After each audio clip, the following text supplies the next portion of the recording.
Hey everybody, welcome back to History Student Reacts. Today we'll be watching Why Didn't Germany Annex More of France in 1871 by History Matters. Now I think this is a fascinating question. This video also fits in with some other videos we've been doing recently on 19th century European nationalism and the unification of countries like Italy and Germany, right? The creation of the modern European nation-state. This is right in that same theme. I think it's a good question. I've got some answers percolating in my head, but we're going to watch this video, see what their perspective is, and I will share my thoughts. Now, before we get into this one, I'd appreciate it if you guys would leave a like, subscribe, and check out my Patreon, which is linked down below. Now, with all of that out of the way, let's jump right into this reaction. When Prussia and its German allies defeated France in 1871, the unified Germany annexed the lands of Alsace-Lorraine. This came in the wake of an utterly humiliated French military and a captured emperor, which all but destroyed France's ability to resist. Yeah, I mean, this was a massive victory for Prussia and the Germans, and a quite humiliating loss for France. Right through this war, Bismarck was able to create a unified German state. Now, this was a project he had been working on for years. It's not like it came out of nowhere, but this war really topped it all off, right? This finishes the process, essentially, in a big way, of German unification. You go from Prussia, an expanded Prussia and its German allies, to Germany. France, yeah, this is a terrible defeat. They get defeated quickly, pretty easily by Germany. Napoleon III is captured. I mean, this is a pretty terrible loss. Not to mention all the stuff with the Paris Commune and Germany occupying the country. I mean, this is a bad moment for France. It's a moment of upheaval for both countries. It's just Germany's is, I suppose, more on their own initiative, whereas France's is sort of forced by this loss. Which raises the question, why didn't Prussia demand more from the French and annex more land? So, in order to understand why Prussia stopped at taking this, you need to know how the war started. Right, and that is a fair question, right? The question of this video. Because Prussia and its allies, they dominate this war. And by the way, sometimes I'll say Prussia and its allies, sometimes I might just say Germany. We're in an in-between period at this point. But they dominate this war, right? And to be fair, they do win a lot. Alsace-Lorraine, which is a territory that had controversially been fought over by these two countries, it would continue to cause problems in the future. They saddle France with a massive indemnity. Bismarck is able to unify Germany, right? They win a lot. But with how much they dominate this conflict, a lot of people have asked the question, why didn't Prussia Germany? Why didn't they take more? Right? Prussia could have taken more territory, enforced more consequences on France. Now, if you think, what if that had happened? Things might have been even worse in the future, or maybe different, I don't quite know. I mean, France's loss here, the loss of Alsace-Lorraine, the indemnity they were forced to pay, France absolutely held this as a grudge, and you can see the result of that grudge in World War I. Right? France was furious at Germany, and they tried their absolute best to, of course, not only beat Germany in the war, but to blame the entire conflict on Germany and impose the harshest possible consequences. Right? So we all know where this leads in the long term. France felt the consequences were harsh enough, but people think, well, maybe Prussia could have done more. At the start of the war, Prussia was politically led by Chancellor Otto von Bismarck, who, along with his monarch, desired a strong, unified Germany. He knew that the rise of Prussia made the other great powers nervous, and so had to tread carefully when it came to expanding further. Right. An opportunity presented itself in 1870, when the empty span... And Bismarck was an absolute master of this. I've talked about in recent videos how, during the 19th century, there were these nationalist movements to create these nation-states. Right? There was one in Italy, in Germany, in a bunch of different countries. But these movements often took a while to succeed, and they needed particular supporters in order to succeed. Right? So Italy and Germany, they only end up being unified with monarchical support. Right? Germany and Italy don't come into existence as republics, but monarchical states. And that's exactly what happens with Bismarck and his monarch. Now, Bismarck knows how to play the geopolitical scene, right? For years, he's been doing this sort of careful dance with his geopolitical allies and rivals, making the right friends, gaining advantages on his enemies, both through diplomacy and warfare, and slowly increasing Prussia's allies, its links with other German states, and just Prussia's territory itself. So this is the result of a lot of work and a lot of careful maneuvering.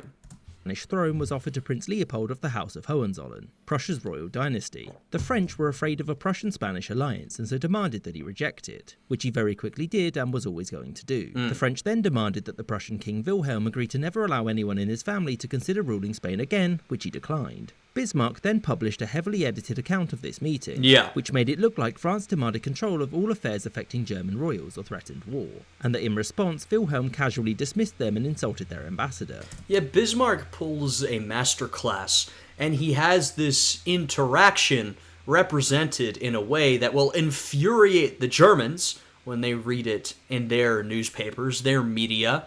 It makes them feel offended, like they've been slighted. And when the French read about it in their newspapers, they also feel slighted and offended, right? Both sides. He's essentially, which is a crazy thing to do, he's ginning up the war fever in both Prussia and these German states, but Prussia in particular, and in France. That's quite the accomplishment, though that's something that can get out of hand pretty quickly if you don't know how to control it. Fortunately, Bismarck is the one in charge here, so he does know what he's doing. This was read as a major insult by the French people, and because this was the 19th century, war. As you'll know, the French performed poorly, and Emperor Napoleon III was captured after the Battle of Sedan. With the emperor in captivity and France's army defeated, Prussia's victory seemed assured. The issue was that there was now a new Republican government, and it was one that was fairly extreme in its anti-Prussian sentiment. Despite an ongoing revolution in Paris, the new government... Yeah, so like I said, both countries experienced upheaval, though upheaval might not be the right word for what happens in Prussia, right? This is purposeful, right? Bismarck does this in order to unify Germany. France experiences true upheaval. It loses this war. They say goodbye to Napoleon III. He gets captured, and they say, all right, let's do another republic. So they've got a republic. Paris goes into revolt, starting essentially a socialist commune. That's their government. So now there's tension between the liberal Republican government of France and the commune, the Paris Commune. Napoleon III is now out of the picture. France is essentially in... Paris is in active revolution, rebellion, and the Republican government and the Paris Commune neither really want to cooperate with the Prussians. I mean, they're furious at them, right? So there's this whole mess. The government refused to yield any land and didn't want to pay much money to Prussia, which, as you'll guess, was confusing to the Prussians because they thought they'd already won. So the defeat of France had led to the unification of Germany, and the new German Empire wanted out of France very quickly. And there were two main reasons for this. The first was that the longer that the war dragged on, the more likely it was that another great power would join the war on the side of France. Right. So now we're getting to the true reasons why Germany didn't take more of France, take more from France. One is that, as we said, Bismarck has done this very careful political maneuvering, geopolitical maneuvering. He's done everything exactly as he wanted. Bismarck is pretty good at not overstepping his bounds, right? Which is crazy to say because he gets his country into several wars, but he always makes an effort to keep them contained, right? Bismarck is sort of a master of this balance of power politics, right? Following the Napoleonic Wars, you have your Congress of Vienna, you have your Concert of Europe geopolitical system that's entirely focused on these great European powers maintaining a balance of power, right? No one power is supposed to get too strong. Now, Prussia is obviously upsetting that system, right? Prussia is making itself into a unified German empire. Bismarck knows this, and so he is very careful to tiptoe around that balance of power. And so he's worried that if he stays in France, another power's going to get involved to try and maintain that balance. He doesn't want a wider war. He really doesn't want that. Additionally, I think Bismarck also knows if he takes too much territory from France, he's going to make Germany too powerful and weaken France too much. And the other European powers, once again, that balance of power, they're not going to want to accept that. And that's going to cause big problems. So Bismarck is essentially, and, the other German leadership, though Bismarck is the one in the driver's seat, he's sort of restraining what Germany does in order to avoid a wider conflict. I mean, a couple decades later, we'll see what unrestrained, militaristic, nationalist European powers get up to when they don't have a character like Bismarck reeling them in. And the second reason was that occupying a country is expensive, and the parts of France that weren't occupied were still mobilizing. Right, and Bismarck's got other things to worry about. They are literally in the process of unifying Germany. That's not an easy thing to do. That takes a lot of political, social, economic change, right? There's a lot going on there. They don't necessarily also want to be occupying France, running an active occupation. An active occupation which is facing some degree of resistance at varying points. So why was it then that Germany only annexed Alsace-Lorraine? Well, again, Bismarck was concerned about other great powers joining the war, and taking too much of France would have been seen as the new Germany becoming too powerful too quickly, which could lead to the British, the Russians and the Austrians getting involved, which wasn't a good thing. Furthermore, the point of the war was the nominal protection of German sovereignty, and thus annexing lands that were overwhelmingly French would have betrayed that cause. Right, and once again, I don't think this is necessarily super ideological. I think Bismarck would have liked to gain new territory if he could, but claiming new territory that didn't have ethnic Germans, that always caused problems. I mean, you can look at the fate of Germany's Polish population in the eastern part of Prussia and then Germany. The German government essentially viewed those Poles as a problem and dealt with them accordingly.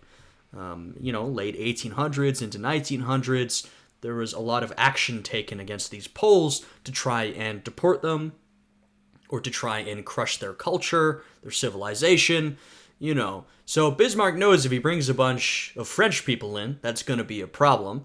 Also, once again, France is going to be really, really, really mad, and basically all the other European powers, they're not going to love that. Everyone at this point is sort of getting on board with the whole national sovereignty thing. Like, all right, a German state for Germans. Now, some people, look at a country like Austria that's very multi-ethnic. They may not love this trend, but it's happening, and they're sort of being forced to deal with it, right? First Italy, then Germany. And Italy does sort of a similar thing, right? There are several leaders of Italian unification. The most closely similar to Bismarck is the Count of Cavour, who sort of does a lot of the geopolitical maneuvering. He's someone who also understands that the unification of Italy exists within a broader geopolitical sphere, and he needs to not upset the balance of power too much, right? So we see that with Italy. Bismarck's doing it with Germany.